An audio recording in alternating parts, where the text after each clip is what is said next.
So I'm recording Bible study in the middle of a thunderstorm. Why not?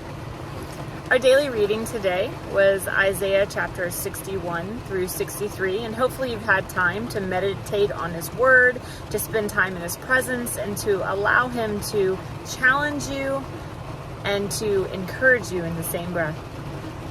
I want to focus in on chapter 62. Now, in chapter 62, it reminds us that we are the bride of Christ, and that the Lord does not forsake us and has made a covenant relationship with us as a groom does with the bride.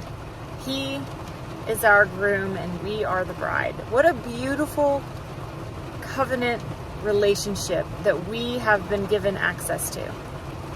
It is such a beautiful understanding of the type of love that He has for us. And it's something that I don't think we should take lightly. I want to focus also in the fact that it says we're no longer forsaken. You know, to forsake something, in biblical terms, it means to break the terms and conditions of the covenant and become one with another, right? So to forsake something, to turn your back on something, is to put someone else first. It's basically how you would see in even James chapter 4, when he says, you adulterers, you have become friends with the world.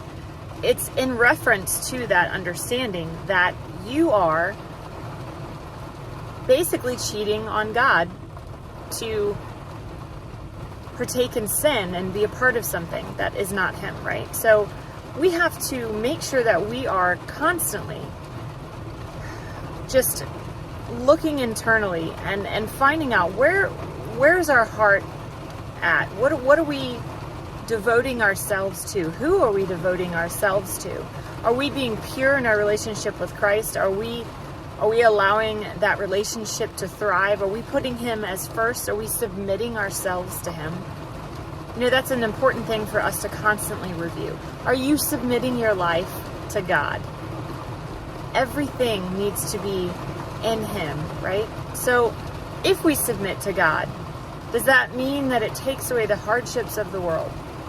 No. We live in a broken world because of sin. But what it does mean is that He is there with us. It means He is there every step of the way. It means when you're facing these circumstances that cause anxiety, that you look to Him and He brings you peace and comfort. That He helps you tame those anxious thoughts, take captive those thoughts, and to walk in Him in confidence and boldness and in peace. When we submit our lives to Christ and we stand firm and against the enemy, he has to flee. So look at James 4. You know, in James 4, it reminds us to submit ourselves to the Lord and not forsake Him, to resist the devil and he will flee from you. Now that word resist comes from a Greek word, and there's two different meanings, and it's stand and against.